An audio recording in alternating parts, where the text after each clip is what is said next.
Ce film documente une affaire d'État.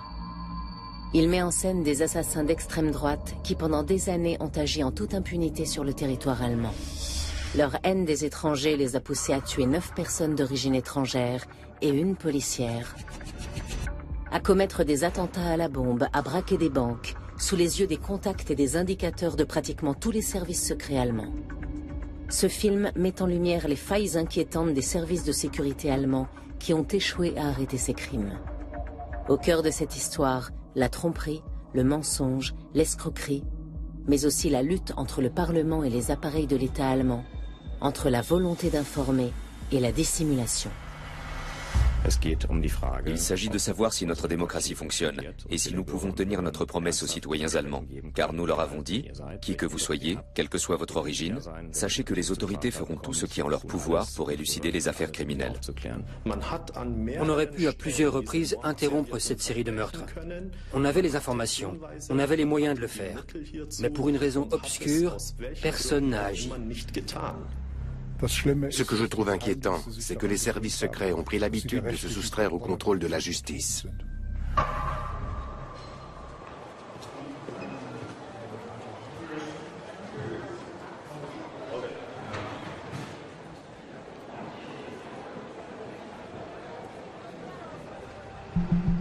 Le scandale éclate au grand jour le 4 novembre 2011. Ce jour-là, un camping-car part en fumée dans la ville d'Eisenach, à l'est de l'Allemagne. À l'intérieur, la police découvre 2 cadavres. 2 hommes connus des forces de police. Il s'agit d'Uwe Mundlos et d'Uwe Böhnhardt, 2 néo-nazis agissant dans l'ombre depuis 13 ans.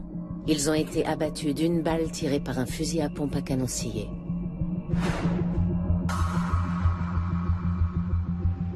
À côté des corps, les policiers découvrent tout un attirail d'armes, des plans de ville et de l'argent volé dans des banques.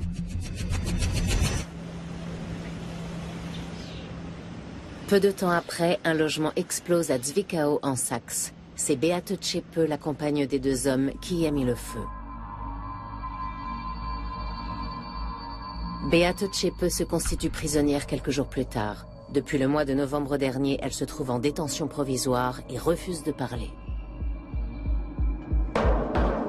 À partir des quelques indices qui ont échappé aux flammes, les autorités essaient de reconstituer tant bien que mal le scénario qui a permis aux 3 néo-nazis de commettre des meurtres sans être inquiétés. Ils ne tardent pas à s'apercevoir que la police et les services secrets ont commis des impairs, que ce soit à l'échelle nationale ou à celle des différents Länder.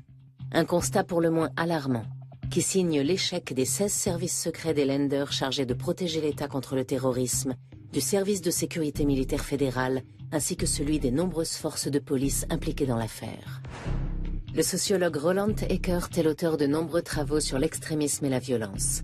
Il a notamment enquêté sur le rôle des forces de sécurité et les erreurs qu'elles ont commises dans leur appréciation du danger venant de l'extrême droite.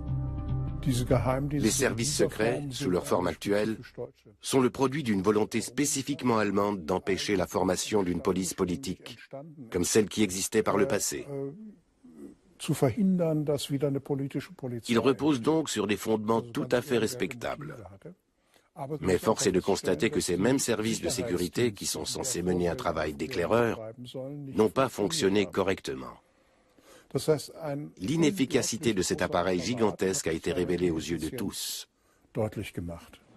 La défiance à l'égard des services secrets et des autorités chargées de l'enquête prend une telle ampleur que le Parlement fédéral et les parlements des différents Länder mettent en place des commissions chargées de faire la lumière sur cette affaire. La commission la plus importante se trouve au Parlement fédéral. Elle est présidée par le député Sebastian Nedati.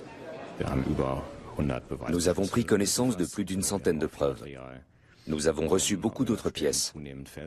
Et nous constatons de plus en plus souvent et à plusieurs niveaux l'absence manifeste d'une volonté de coopérer, qui se traduit par le refus de fournir le matériel et les informations dont nous avons besoin pour mener notre travail d'enquêteur à bien.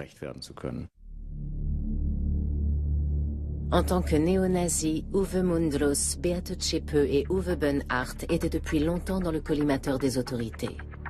C'est à la fin des années 90 que le trio prépare ses premiers attentats. Il stocke des armes et des explosifs dans un garage loué au nom de Beate Zschäpe à Jena, une ville du Land de Thuringe à l'est de l'Allemagne. Les services secrets le découvrent et en informent la police. En janvier 1998, les forces de l'ordre perquisitionnent le garage en présence d'Uwe Böhnhardt. Mais pendant que les agents de police essaient de forcer la serrure, Böhnhardt monte dans sa voiture et prend le large, sans rencontrer la moindre résistance. Une commission d'enquête est ouverte dans le land de Thuringe. Elle doit faire la lumière sur les défaillances de la police et des services de renseignement généraux. La députée Martina Renner est la vice-présidente de la commission. Cette perquisition représente à ses yeux l'une des plus graves erreurs de l'enquête.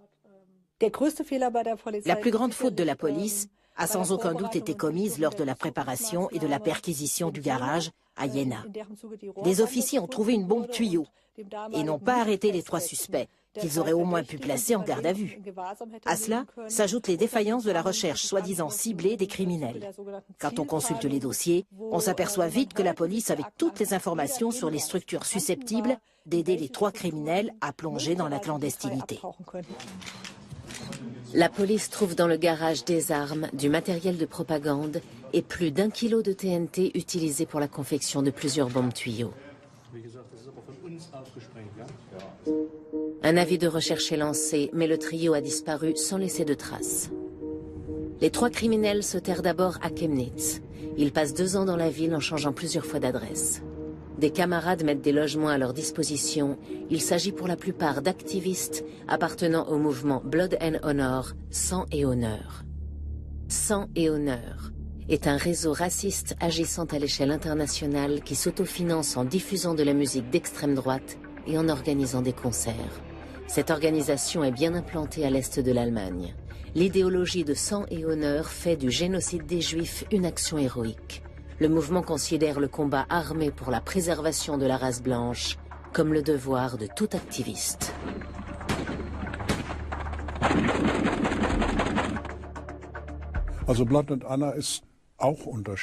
On a souvent sous-estimé la portée de Sang et Honneur, parce qu'on pensait que la seule activité de ses membres racistes consistait à organiser des concerts. L'idée que ces activistes pouvaient avoir un sous-groupe militant terroriste ou un groupement parallèle, à savoir le Combat 18, n'a pas vraiment été prise en considération, ou peut-être pas suffisamment pour prendre les mesures qui s'imposaient.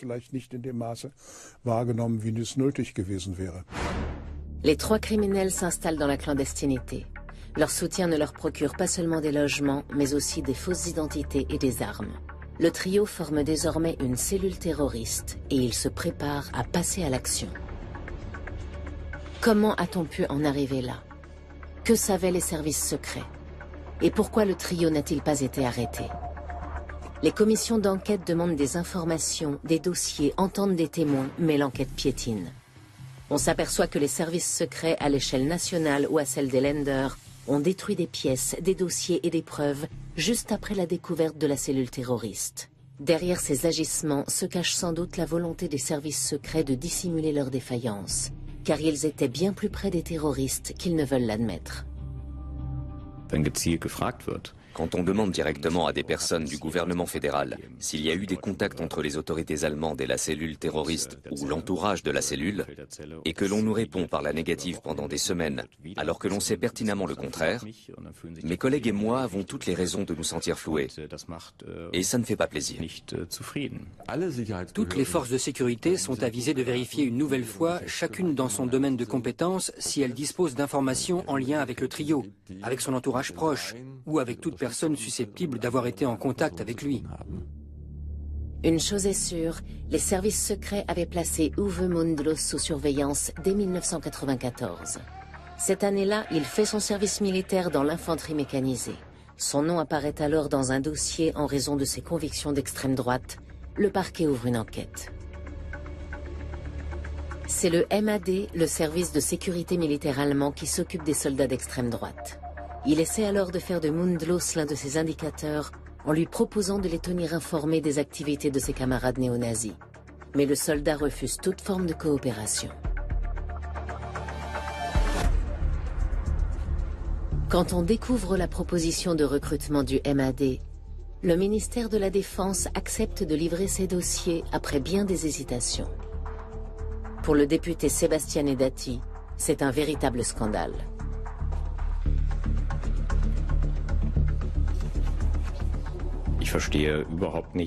Je n'arrive pas à comprendre qu'on ait promu M. Mundlos caporal, alors qu'il avait été identifié comme un membre de l'extrême droite et qu'il était sommé de payer une amende suite à une procédure pénale engagée contre lui. On a juste attendu quelques semaines pour une question de forme. Et il a même été promu caporal-chef en 1995, l'année où il a fini son service militaire.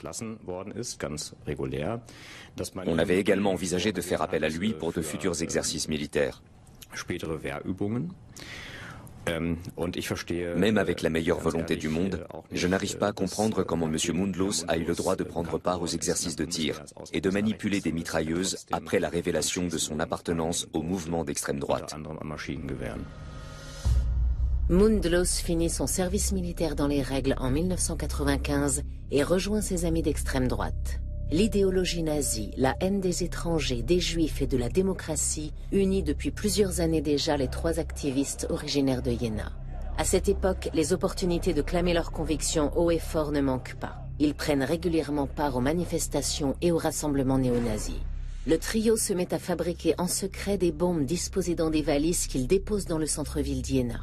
Les bombes ne sont pas encore opérationnelles, mais elles contiennent bien des explosifs et ont pour but de semer la panique dans la population.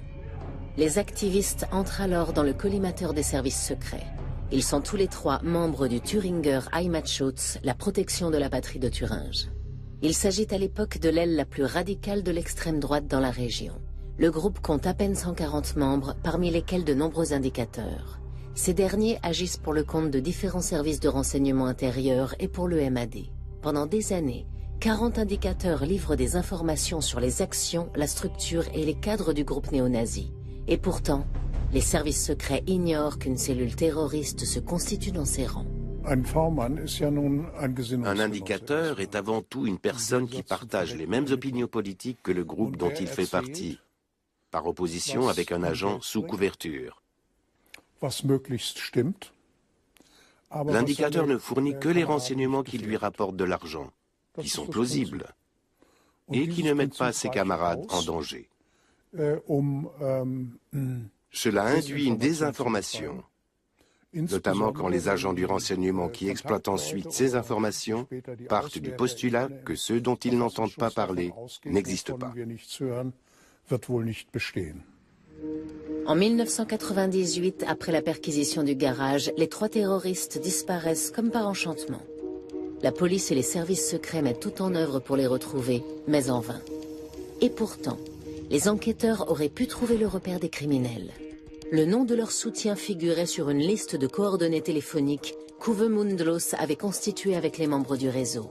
La police a trouvé cette liste près des bombes tuyaux et l'a simplement conservée comme pièce à conviction. Il aurait suffi d'éplucher ce répertoire téléphonique pour les retrouver. Les forces de l'ordre n'ont sûrement pas usé de tous les moyens dont elles disposaient, surtout sachant que des structures s'apprêtaient à agir dans l'illégalité. À cette époque, il y avait dans le milieu néo-nazi le projet de constituer des cellules pour organiser un terrorisme d'extrême droite. La police aurait pu savoir où étaient les activistes et où se trouvaient ces structures, ce qui aurait permis de frapper à la bonne porte et d'éviter le pire.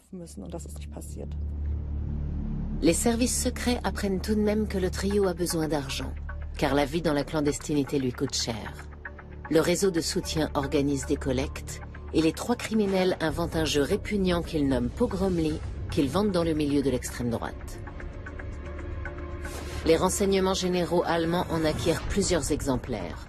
Le trio reçoit l'argent par le biais d'intermédiaires, environ 50 € par jeu. Quelque temps après, les services secrets apprennent par des activistes que les trois criminels n'ont plus besoin d'argent, ils ont ce qu'il leur faut. Mais personne ne fait le lien avec les attaques à main armée que Bernhardt et Mundlos commettent à l'époque à Chemnitz. Et quand le service de renseignement du Land de Brandebourg informe ses collègues de Saxe et de Thuringe qu'un activiste connu de sang et honneur va tenter de procurer des armes à 3 skinheads clandestins, il ne vient apparemment à l'esprit de personne qu'il pourrait s'agir d'armes destinées aux poseurs de bombes. La raison est on ne peut plus simple.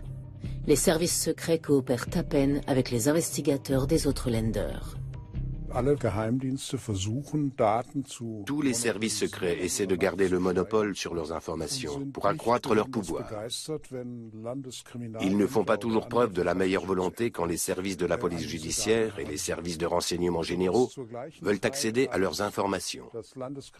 Si bien qu'à l'époque où la police judiciaire de Saxe enquêtait sur les braquages de banques, les enquêteurs de Thuringe savaient que le trio avait d'abord rencontré de gros problèmes d'argent qu'il avait soudainement résolu à force de petits boulots ou d'actions. Le croisement de ces deux informations aurait rendu bien des interventions possibles. Il ne fait aucun doute que la monopolisation des informations a joué un rôle fatal dans cette affaire. C'est ainsi que le rôle joué par Andréeu est lui aussi resté dans l'ombre. Ce militant néo-nazi loue à Chemnitz un repère pour le trio recherché par la police. Les trois activistes s'y cachent pendant 1 an et braquent plusieurs banques. Quand ils sentent leur sécurité menacée, ils déménagent à Zwickau, où ils se font passer pour Geri, Max et Lise. Ils ont des chats, font du vélo et sont appréciés de leurs voisins. À leur côté, on voit souvent Andréeu et sa femme. Le couple rend régulièrement visite au trio qui l'invite à des fêtes pseudo-germaniques. À cette époque, Andréeu fait l'objet d'une surveillance étroite par les services de renseignement généraux. Mais ces derniers affirment ne pas avoir fait le lien entre lui et les poseurs de bombes recherchés. Grâce aux renseignements fournis par les indicateurs au milieu des années 90, les services secrets disposaient d'informations précises sur les contacts du trio et leur cercle étroit d'amis. Dès le milieu des années 90, on connaît déjà les noms de ceux qui vont ensuite procurer au trio des passeports, des voitures, qui vont louer des camping-cars, qui vont lui donner de l'argent et lui rendre d'autres services. Ces noms n'ont pas surgi de nulle part en 1998, en 2000 ou en 2003. Les services secrets les connaissaient depuis longtemps. Avec l'aide de ses soutiens, le trio se prépare à commettre des meurtres. Les néo-nazis se dotent d'un pistolet Czeska 83 muni d'un silencieux.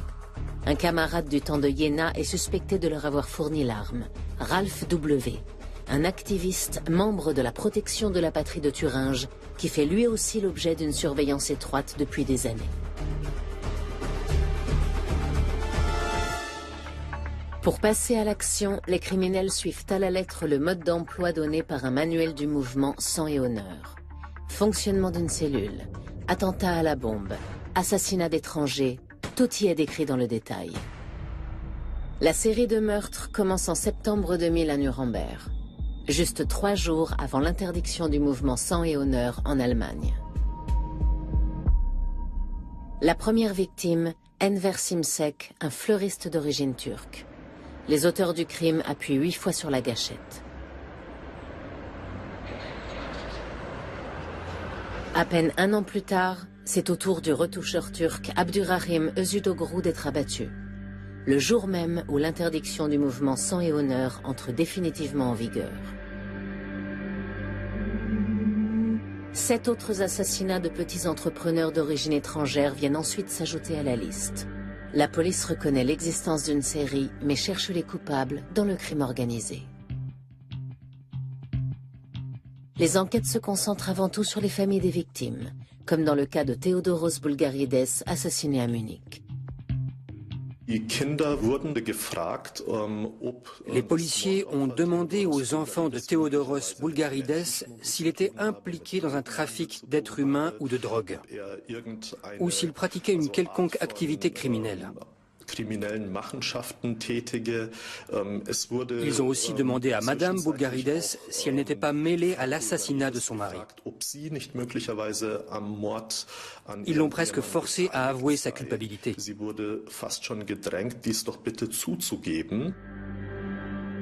Theodoros Boulgarides est la 7e victime de la cellule terroriste. Les investigations contre la famille se prolongent sur plusieurs années sans aboutir à un résultat valable. Il en va de même pour tous les autres assassinats. La commission spéciale n'arrive pas à avancer. En 2005, elle demande une expertise censée fournir une alternative à la thèse de la mafia. L'analyse aboutit au constat suivant. Les criminels sont des Allemands âgés de 25 à 40 ans. Il y a de fortes chances pour qu'ils soient issus de l'extrême droite. Ils maîtrisent certainement le maniement des armes et des explosifs. Ils sont très probablement connus des forces de police. Cette analyse de l'affaire a provoqué des discussions houleuses au sein des autorités chargées de l'enquête. Nous savons aujourd'hui qu'elle était extrêmement pertinente et touchait au cœur de l'affaire. Mais curieusement, personne par la suite n'a dirigé l'enquête dans la direction indiquée. Dans les déclarations publiques, on a même continué à soutenir la thèse selon laquelle les victimes des assassinats et leurs proches appartenaient probablement à un milieu criminel. Et en juin 2004, quand le trio fait éclater une bombe à clous dans une rue de Cologne fréquentée par de nombreux étrangers, blessant grièvement 26 personnes, la réaction du ministre de l'Intérieur de l'époque, Otto Schily, est sans équivoque.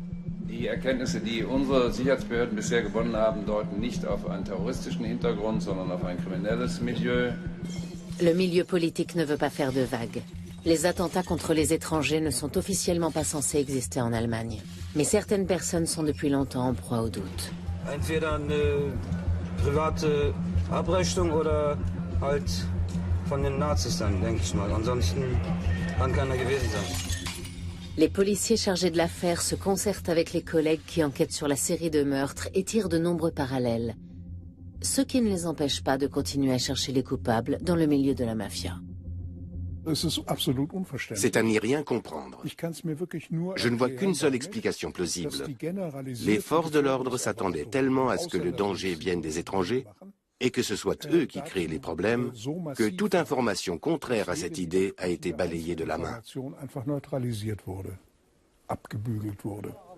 Garder un œil sur la menace d'extrême droite. Mettre ses structures à nu et évaluer son degré de dangerosité.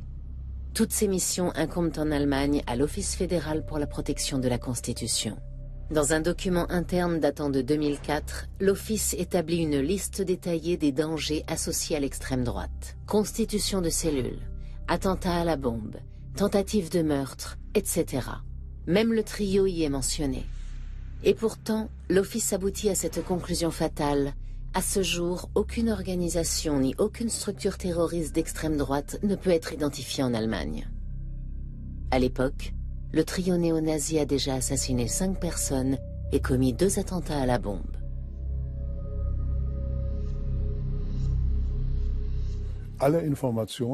Toutes les informations répertoriées montrent qu'il existe un terrorisme sous forme de cellules brunes. C'est ce que le document décrit. Mais c'est précisément cette information cruciale qui va être ensuite dépréciée par l'affirmation selon laquelle il n'existe pas de milieu de soutien. Et l'allusion faite au groupuscule Combat 18 est elle aussi annulée par le fait qu'on affirme ensuite qu'il ne s'agirait que d'un groupe de frimeurs. En fait, chaque information renvoyant à l'existence de ce terrorisme est interprétée de façon à annuler sa validité.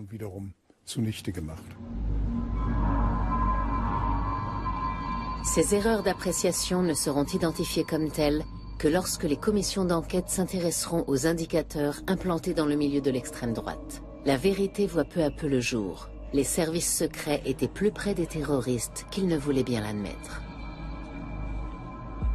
Pour ne citer qu'un exemple, à la fin des années 90, un certain Thomas S. a eu une courte liaison avec Beate Zschäpe et lui a procuré les explosifs pour les bombes tuyaux découvertes dans le garage. Le hasard veut que la commission d'enquête du Parlement fédéral apprenne que cet homme était pendant 10 ans un indicateur du service de renseignement de Berlin et qu'il a même donné des indications sur le lieu où séjournait le trio. La commission, qui enquête déjà depuis des mois sur cette affaire, se sent alors flouée.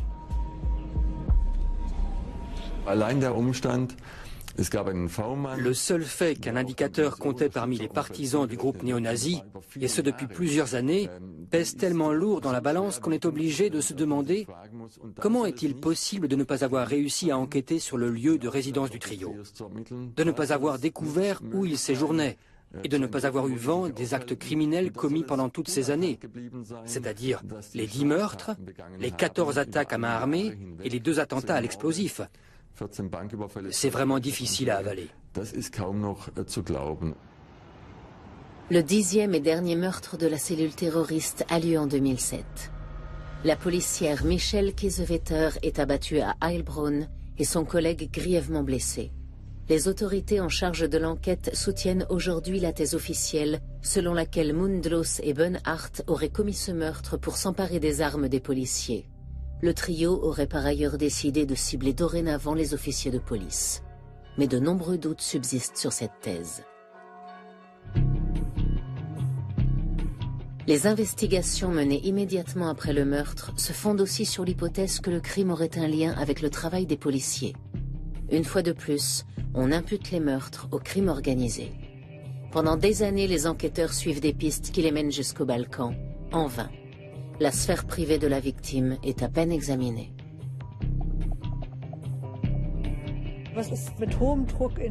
Il y a eu de fortes pressions pour enquêter dans la ville même du crime. On a passé beaucoup de temps à recenser tous les Roms qui y vivent, à les interroger et à les considérer comme des suspects, même s'ils n'ont rien fait d'autre que de construire leur camp dans les environs. Alors que ce qu'il faut faire pour tout acte criminel, le b.a.-ba, c'est de passer l'environnement de la victime au crible, s'intéresser aux personnes qui avaient affaire à elle, à sa famille, à son cercle de connaissances et ses autres fréquentations. On a beaucoup entendu dire que cela n'avait pas été prioritaire. La policière Michelle Kiesewetter était originaire d'Oberweisbach, une petite ville de Thuringe avec un milieu de l'extrême droite très actif. Or, un des membres du trio, Uwe Mundlos, y a séjourné quelque temps en 2005. Autre coïncidence, un parent proche de Michelle Kiesewetter est un policier qui a enquêté pendant des années contre la protection de la patrie de Thuringe. Le meurtre de la policière serait-il un acte de vengeance? Dans l'environnement professionnel de la policière aussi, des questions restent ouvertes. Les investigations menées par la commission d'enquête de Berlin ont établi que des policiers de son unité étaient membres de la société secrète Ku Klux Klan. Le Ku Klux Klan est assez réduit en Allemagne, mais des soutiens du trio entretenaient des contacts avec lui et les 3 activistes néo-nazis ont assisté à des cérémonies de l'organisation avant d'entrer dans la clandestinité. On ne s'est pas rendu compte que ces mouvements racistes, qui existaient déjà aux USA pour le Ku Klux Klan et en Grande-Bretagne pour Sang et Honneur et Combat 18, demandent expressément à leurs membres de ne rédiger aucune lettre de revendication pour ne pas mettre le groupe en danger et préconisent le suicide en cas de découverte pour ne pas compromettre les collègues ou les camarades.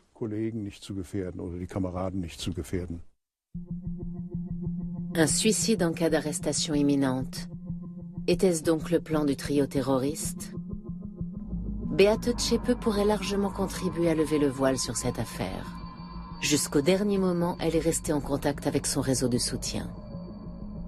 Le jour où elle met le feu à sa cachette, elle rencontre encore une fois Andréeux, qui l'aide à s'enfuir en la conduisant à la gare. Ce n'est que quelques jours plus tard que Beate Zschäpe se constitue prisonnière. Depuis, elle garde le silence. Les tentatives de dissimulation des services secrets ont été si nombreuses que 4 de leurs dirigeants ont dû démissionner à ce jour. Le président de l'Office fédéral pour la protection de la Constitution a dû aussi rendre son tablier, ainsi que les dirigeants des services de renseignement de Thuringe, Saxe et Sachsen-Anhalt. Des dossiers ont été détruits, des indicateurs protégés, des députés menés en bateau et certaines fautes n'ont été avouées qu'à contre-cœur. Aujourd'hui, les services secrets, qui ne sont pas tenus de rendre leurs sources publiques, ont acquis un tel pouvoir dans notre pays qu'ils sont devenus un État dans l'État. Il est grand temps de se demander si les dégâts qui résultent de cette situation ne sont pas plus grands que l'utilité des quelques informations que ces services nous apportent. Le plus grand capital dont une démocratie puisse disposer est la confiance que les citoyens placent dans le fonctionnement de l'État de droit. Or, cette confiance a été largement entamée par les vaines enquêtes menées contre la cellule terroriste de Zwickau, qui a été démantelée par pur hasard. Ce que je trouve vraiment triste et regrettable, c'est que cette confiance continue d'être minée, parce que nous ne sommes pas suffisamment soutenus dans notre travail d'enquête, alors que ce travail nous le faisons si naturellement en mémoire des victimes. Il est impossible de dire si les victimes et les familles des défunts connaîtront un jour toute la vérité, mais une chose est sûre, la structure des services secrets va devoir être repensée. La suppression de certains services fait d'ailleurs déjà l'objet de discussions sérieuses.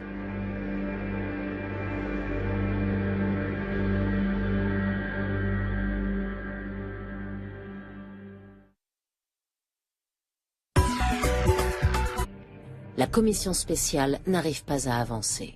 En 2005, elle demande une expertise censée fournir une alternative à la thèse de la mafia. L'analyse aboutit au constat suivant. Les criminels sont des Allemands âgés de 25 à 40 ans. Il y a de fortes chances pour qu'ils soient issus de l'extrême droite. Ils maîtrisent certainement le maniement des armes et des explosifs. Ils sont très probablement connus des forces de police. Cette analyse de l'affaire a provoqué des discussions houleuses au sein des autorités chargées de l'enquête. Nous savons aujourd'hui qu'elle était extrêmement pertinente et touchait au cœur de l'affaire. Mais curieusement, personne par la suite n'a dirigé l'enquête dans la direction indiquée. Dans les déclarations publiques, on a même continué à soutenir la thèse selon laquelle les victimes des assassinats et leurs proches appartenaient probablement à un milieu criminel. Et en juin 2004, quand le trio fait éclater une bombe à clous dans une rue de Cologne fréquentée par de nombreux étrangers, blessant grièvement 26 personnes, la réaction du ministre de l'Intérieur de l'époque, Otto Schily, est sans équivoque. Die Erkenntnisse, die unsere Sicherheitsbehörden bisher gewonnen haben, deuten nicht auf einen terroristischen Hintergrund, sondern auf ein kriminelles Milieu. Le milieu politique ne veut pas faire de vagues. Les attentats contre les étrangers ne sont officiellement pas censés exister en Allemagne. Mais certaines personnes sont depuis longtemps en proie au doute. Entweder eine private Abrechnung oder halt von den Nazis dann, denke ich mal. Ansonsten kann keiner gewesen sein. Les policiers chargés de l'affaire se concertent avec les collègues qui enquêtent sur la série de meurtres et tirent de nombreux parallèles. Ce qui ne les empêche pas de continuer à chercher les coupables dans le milieu de la mafia. C'est à n'y rien comprendre. Je ne vois qu'une seule explication plausible. Les forces de l'ordre s'attendaient tellement à ce que le danger vienne des étrangers et que ce soit eux qui créent les problèmes, que toute information contraire à cette idée a été balayée de la main. Garder un œil sur la menace d'extrême droite. Mettre ces structures à nu et évaluer son degré de dangerosité. Toutes ces missions incombent en Allemagne à l'Office fédéral pour la protection de la Constitution. Dans un document interne datant de 2004, l'Office établit une liste détaillée des dangers associés à l'extrême droite. Constitution de cellules, attentats à la bombe, tentatives de meurtre, etc. Même le trio y est mentionné. Et pourtant, l'Office aboutit à cette conclusion fatale. À ce jour, aucune organisation ni aucune structure terroriste d'extrême droite ne peut être identifiée en Allemagne. À l'époque, le trio néo-nazi a déjà assassiné 5 personnes et commis 2 attentats à la bombe.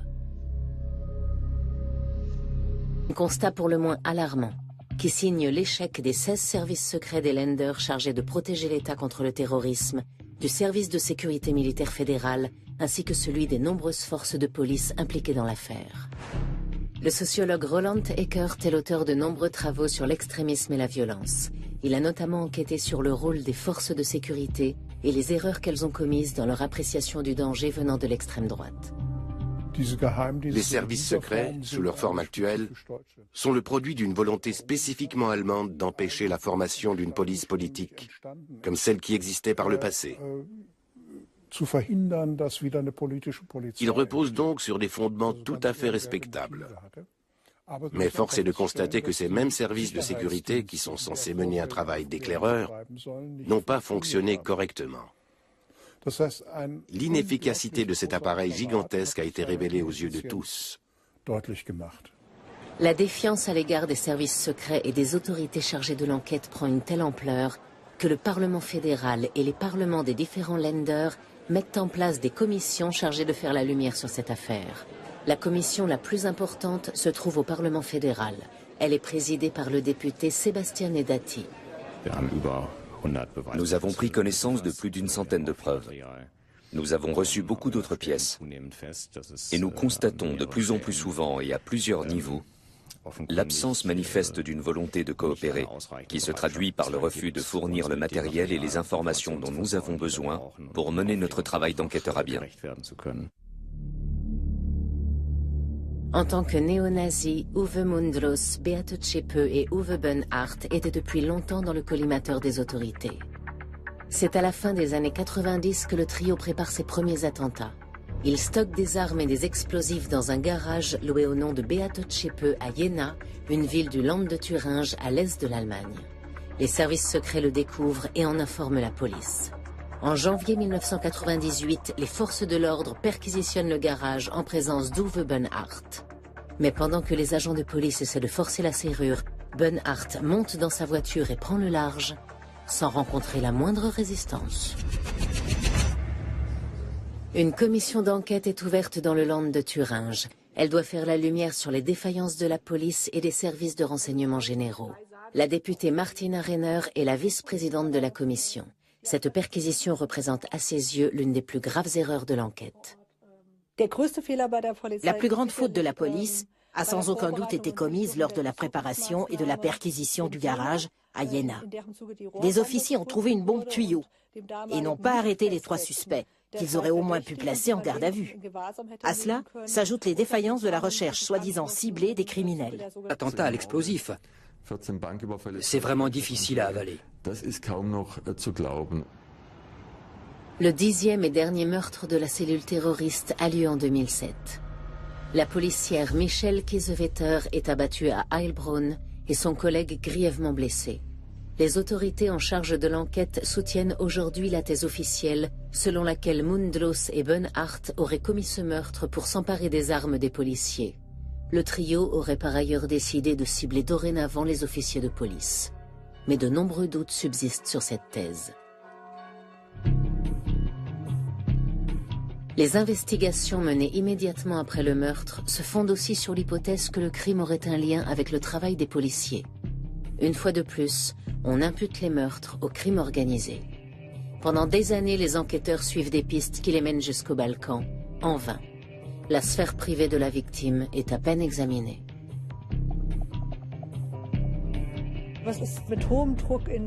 Il y a eu de fortes pressions pour enquêter dans la ville même du crime.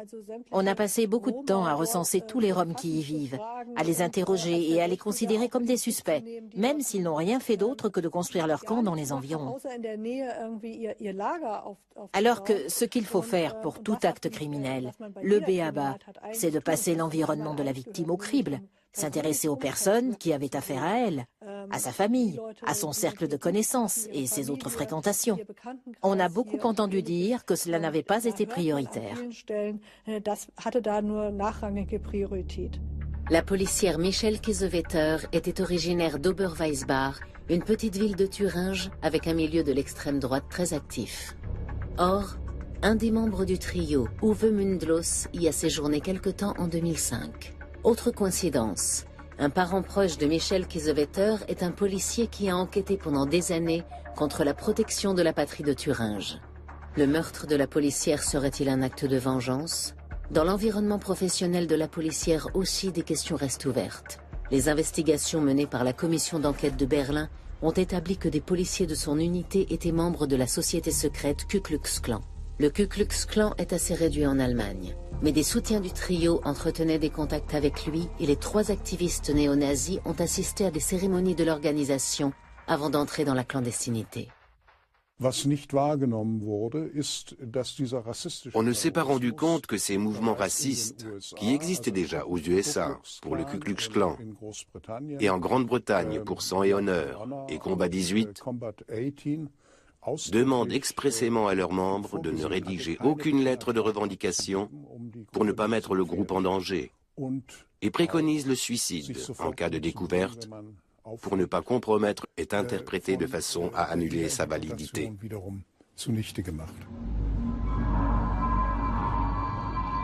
Ces erreurs d'appréciation ne seront identifiées comme telles que lorsque les commissions d'enquête s'intéresseront aux indicateurs implantés dans le milieu de l'extrême droite. La vérité voit peu à peu le jour. Les services secrets étaient plus près des terroristes qu'ils ne voulaient bien l'admettre. Pour ne citer qu'un exemple, à la fin des années 90, un certain Thomas S. a eu une courte liaison avec Beate Zschäpe et lui a procuré les explosifs pour les bombes tuyaux découvertes dans le garage. Le hasard veut que la commission d'enquête du Parlement fédéral apprennent que cet homme était pendant 10 ans un indicateur du service de renseignement de Berlin et qu'il a même donné des indications sur le lieu où séjournait le trio. La commission, qui enquête déjà depuis des mois sur cette affaire, se sent alors flouée.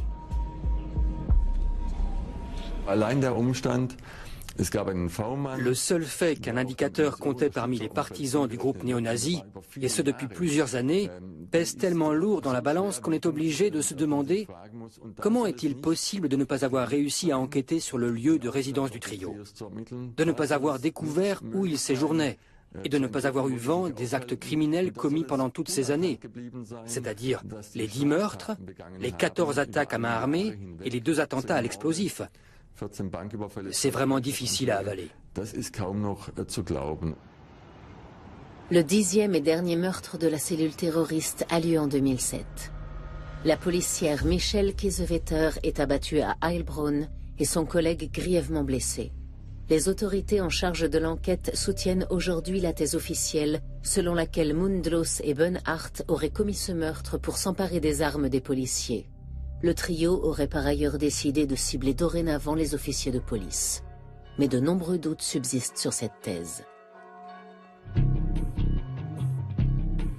Les investigations menées immédiatement après le meurtre se fondent aussi sur l'hypothèse que le crime aurait un lien avec le travail des policiers. Une fois de plus, on impute les meurtres au crime organisé. Pendant des années, les enquêteurs suivent des pistes qui les mènent jusqu'au Balkan, en vain. La sphère privée de la victime est à peine examinée.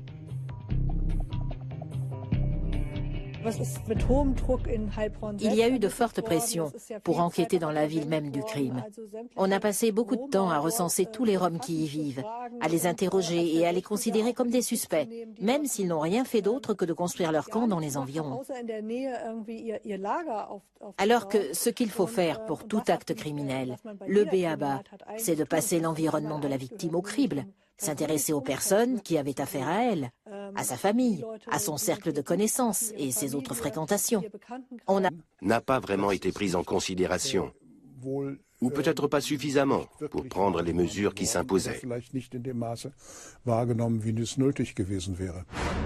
Les 3 criminels s'installent dans la clandestinité. Leur soutien ne leur procure pas seulement des logements, mais aussi des fausses identités et des armes. Le trio forme désormais une cellule terroriste et il se prépare à passer à l'action. Comment a-t-on pu en arriver là? Que savaient les services secrets? Et pourquoi le trio n'a-t-il pas été arrêté? Les commissions d'enquête demandent des informations, des dossiers, entendent des témoins, mais l'enquête piétine. On s'aperçoit que les services secrets à l'échelle nationale ou à celle des Länder ont détruit des pièces, des dossiers et des preuves juste après la découverte de la cellule terroriste. Derrière ces agissements se cache sans doute la volonté des services secrets de dissimuler leurs défaillances, car ils étaient bien plus près des terroristes qu'ils ne veulent l'admettre. Quand on demande directement à des personnes du gouvernement fédéral s'il y a eu des contacts entre les autorités allemandes et la cellule terroriste ou l'entourage de la cellule, et que l'on nous répond par la négative pendant des semaines, alors que l'on sait pertinemment le contraire, mes collègues et moi avons toutes les raisons de nous sentir floués. Et ça ne fait pas plaisir. Toutes les forces de sécurité sont avisées de vérifier une nouvelle fois, chacune dans son domaine de compétence, si elles disposent d'informations en lien avec le trio, avec son entourage proche, ou avec toute personne susceptible d'avoir été en contact avec lui. Une chose est sûre, les services secrets avaient placé Uwe Mundlos sous surveillance dès 1994. Cette année-là, il fait son service militaire dans l'infanterie mécanisée. Son nom apparaît alors dans un dossier en raison de ses convictions d'extrême droite. Le parquet ouvre une enquête. C'est le MAD, le service de sécurité militaire allemand, qui s'occupe des soldats d'extrême droite. Il essaie alors de faire de Mundlos l'un de ses indicateurs en lui proposant de les tenir informés des activités de ses camarades néo-nazis. Mais le soldat refuse toute forme de coopération. Quand on découvre la proposition de recrutement du MAD, le ministère de la Défense accepte de livrer ses dossiers après bien des hésitations. Pour le député Sébastien Edati, c'est un véritable scandale.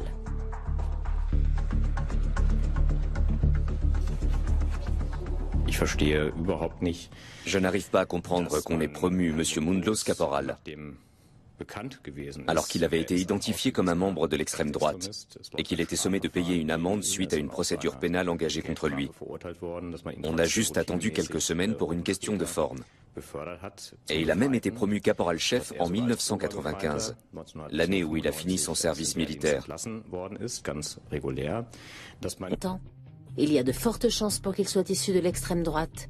Il maîtrise certainement le maniement des armes et des explosifs. Ils sont très probablement connus des forces de police. Cette analyse de l'affaire a provoqué des discussions houleuses au sein des autorités chargées de l'enquête. Nous savons aujourd'hui qu'elle était extrêmement pertinente et touchait au cœur de l'affaire. Mais curieusement, personne par la suite n'a dirigé l'enquête dans la direction indiquée. Dans les déclarations publiques, on a même continué à soutenir la thèse selon laquelle les victimes des assassinats et leurs proches appartenaient probablement à un milieu criminel. Et en juin 2004, quand le trio fait éclater une bombe à clous dans une rue de Cologne fréquentée par de nombreux étrangers, blessant grièvement 26 personnes, la réaction du ministre de l'Intérieur de l'époque, Otto Schily, est sans équivoque. Die Erkenntnisse, die unsere Sicherheitsbehörden bisher gewonnen haben, deuten nicht auf einen terroristischen Hintergrund, sondern auf ein kriminelles Milieu. Le milieu politique ne veut pas faire de vagues. Les attentats contre les étrangers ne sont officiellement pas censés exister en Allemagne. Mais certaines personnes sont depuis longtemps en proie au doute. Entweder eine private Abrechnung oder halt von den Nazis dann, denke ich mal. Ansonsten kann keiner gewesen sein. Les policiers chargés de l'affaire se concertent avec les collègues qui enquêtent sur la série de meurtres et tirent de nombreux parallèles. Ce qui ne les empêche pas de continuer à chercher les coupables dans le milieu de la mafia. C'est à n'y rien comprendre.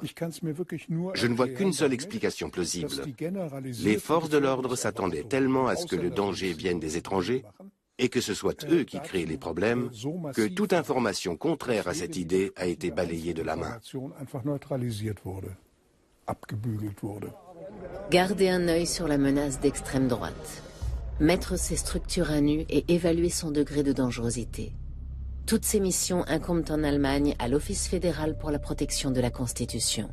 Dans un document interne datant de 2004, l'Office établit une liste détaillée des dangers associés à l'extrême droite. Constitution de cellules, attentats à la bombe, tentatives de meurtre, etc. Même le trio y est mentionné. Et pourtant, l'Office aboutit à cette conclusion fatale. À ce jour, aucune organisation ni aucune structure terroriste d'extrême droite ne peut être identifiée en Allemagne. À l'époque, le trio néo-nazi a déjà assassiné 5 personnes et commis 2 attentats à la bombe.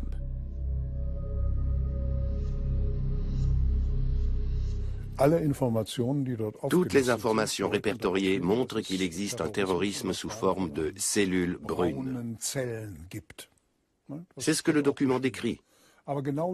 Mais c'est précisément cette information cruciale. La sphère privée de la victime est à peine examinée.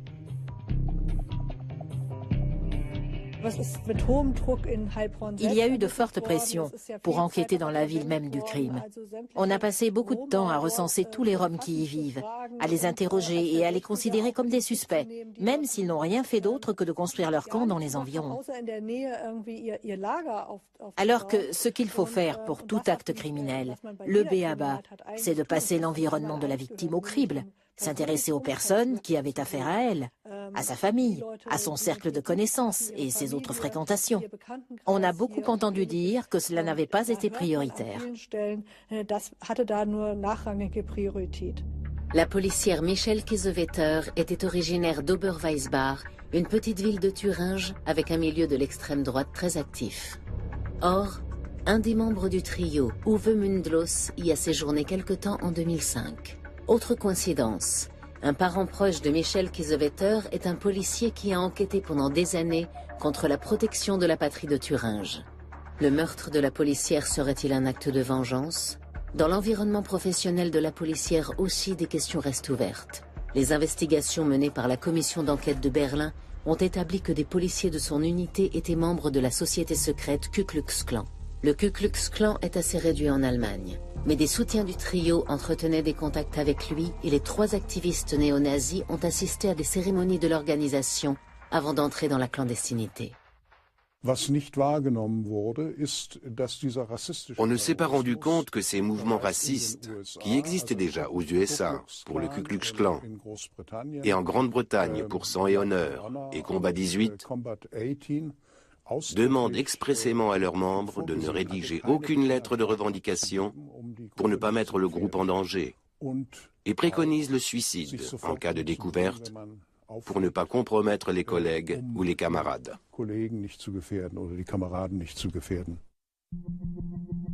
Un suicide en cas d'arrestation imminente.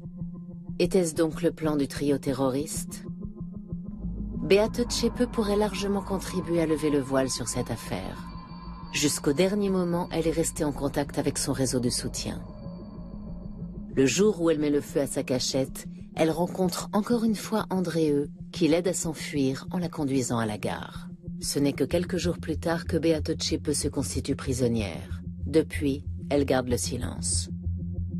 Les tentatives de dissimulation des services secrets ont été si nombreuses que 4 de leurs dirigeants ont dû démissionner à ce jour.